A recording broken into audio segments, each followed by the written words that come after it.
আমাদের রব একজন হইলে ভালো না বেশি হইলে ভালো? কথা বুঝতেছেন? আরে একজনের তো মন জোগায় চলতে পারি না, ঠিক কিনা?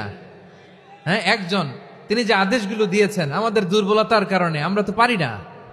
যদি 10 জন হইতো, ওই 10 জনের হ্যাপি করতে পারতাম, তাদেরকে স্যাটিসফাই করা যেত এত সহজে? 10 জনের 10 নিয়ম থাকতো।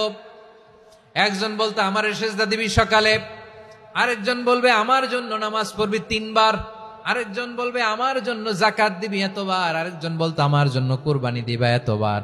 তাহলে আমাদের জন্য কঠিন হয়ে যেত, ঠিক কিনা?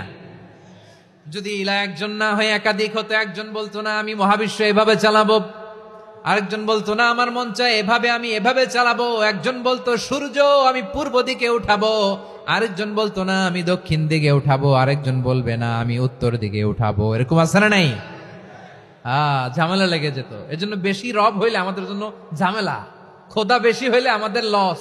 একজন হওয়াতে আমরা বেঁচে গেছি।